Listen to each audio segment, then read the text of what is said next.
kita sebenarnya antara kumpulan cerpen dan antologi ni ada berbeza dari segi kepanjangannya. Saya ingat saya akan kongsi sekarang satu lagi tentang jenis cerpen dan ukuran halaman dan perkataan untuk manuskrip.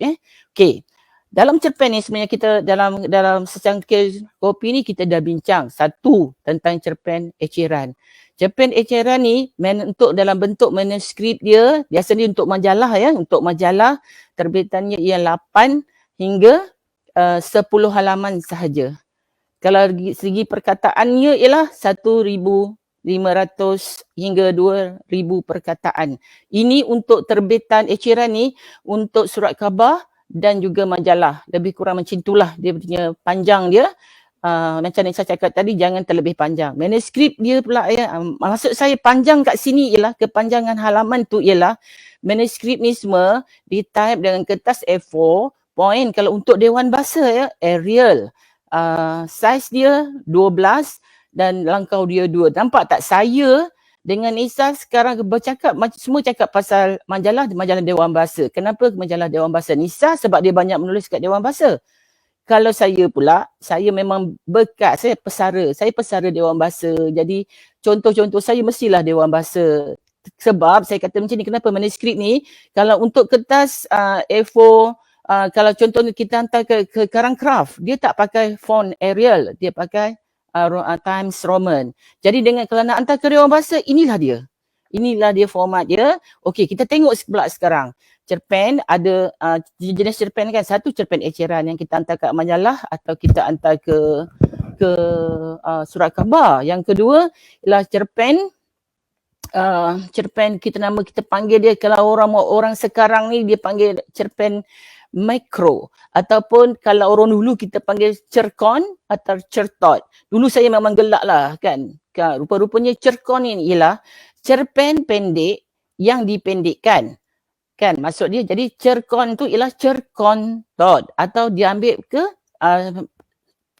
singkatan kata tot tadi, certot. Dia boleh certot atau cerkon. Agaknya lah budak-budak muda ni dia tak nak lah bunyi istilah yang macam kelakar sikit ni kan. Jadi maka dia pun buatlah cerpen mikro. Cerpen mikro ni halaman dia berapa? Ni saya kata ni untuk manuskrip, bentuk manuskrip lah yang saya cakap tadi lah kan. Maksudnya halaman dia hanya kan 3 hingga 6 halaman saja, iaitu 8 hingga lebih kurang dari segi perkataan dia 600 hingga 1,000 perkataan saja. Kemudian satu lagi cerpen. Cerpen ni dipanjang tau. Dia lebih daripada yang kita hantar kat majalah atau kumpulan cerpen yang kita buat untuk kumpulan cerpen, 25 hingga 60 halaman. Kalau dari segi perkataan 5,000 perkataan hingga 12 perkataan.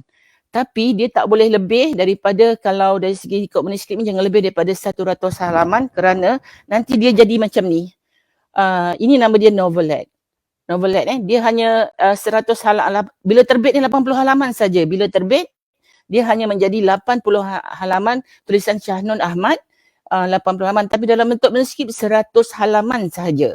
Jadi satu lagi lah antologi cerpen. Ini yang macam yang jadi tadilah, iaitu kumpulan cerpen antologi cerpen. Apa beza antara antologi cerpen dengan kumpulan cerpen? Antologi cerpen ialah dalam satu buku, dia dibukukan, tapi ramai penulis. Tetapi kumpulan cerpen tu hanya seorang penulis saja. Macam ni kumpulan cerpen Kak Ina remaja, ini kumpulan cerpen Kak Ina untuk dewasa kan. Okey. Kenapa Kak Ina kalau dari segi halaman dia, halaman kepanjangan setiap cerpen untuk kita buat kumpulan dia, bila dia jadi panjang cerpen tu sekitar 8 hingga 20 halaman saja, iaitu 1,000, dia bebas kan, 1,600 atau 4,000 perkataan panjang setiap cerpen. Jadi dari segi manuskripnya ialah sebanyak kalau untuk dia remaja 200 hingga 250 halaman. Kemudian kalau untuk dewasa 250 hingga 350 halaman. Okey. Sikit yang kena terangkan. Kenapa kena tulis kumpulan antologi ni sendirian kan? Kena tulis sendiri dan dia adalah tulisan baru. Kenapa? Kerana Kak Ina nak tunjuk di dalam, kalau baca kata pengantar dalam tulisan Kak Ina ni, dan Kak Ina kan banyak bimbing-bimbing penulis. Jadi senang nak buat contoh sebab kerana pada zaman contohnya certot tadi kan, certot, cerkon atau cerpen mikro, dia hanya popular pada zaman Allahyarham Dr. Osman Putih. Selepas sudah tak ada dah. Kan? Jadi sebab tu kalau siapa nak tengok macam mana yang dikatakan cerkot tu atau cerpen mikro tu, ini dia hanya 4 halaman saja. Dah jadi muka surat ni 4 halaman saja, 4 atau 3 halaman sebenarnya, 3 halaman setengah saja. Apa dia punya ciri-ciri cerkon ataupun mini mikro ataupun cerkon ini ialah dia anti plot, tak perlu ada plot. Macam plot biasa tadi bermula dengan akhir. Kalau baca contohnya dalam buku Kak Ina ni, cerpen mikro ni, Kak Ina hanya kutip satu falsafah kehidupan tentang pemandu kuda dengan cepat, cemati dengan pemandu kuda kan.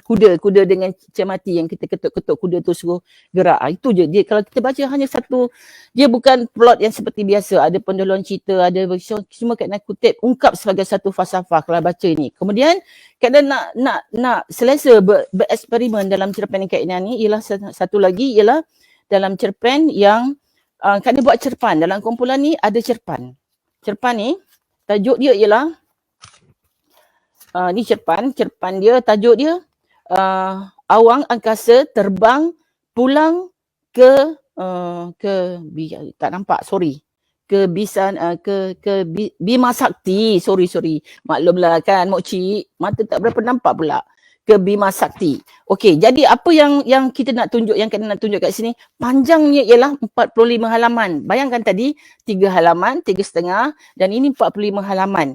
Tapi dia dalam sebuah buku ni, kalau siapa nak hantar kumpulan cerpen, jangan dari segi manuskrip dia untuk dewasa jangan lebih daripada 250 hingga 350 perkataan saja. Jadi dalam cerpen ni sebenarnya, okey, untuk antologi cerpen, untuk kumpulan cerpen, berapa cerpen yang kita patut kumpulkan? Sekurang-kurangnya 12 dan jangan lebih daripada 20. Macam tu. Dia cantik 20 kan.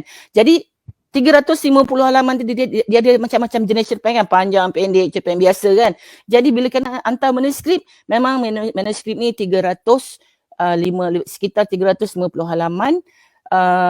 Alhamdulillah Kak Ina nak share juga akhir sebelum Kak Ina nak terima kasih kepada editor untuk buku ini. Ketua editornya pada masa itu Datin Hadijah Jaiz, dan editornya ialah Puan Nazmah Ani. Dia mengendalikan buku ini selepas lulus JKE hanya 3 bulan sahaja. Dan siapa kata dia orang bahasa tak boleh terbit buku dengan cepat? Boleh, dengan syarat manuskrip anda mestilah manuskrip yang tidak menyusahkan editor.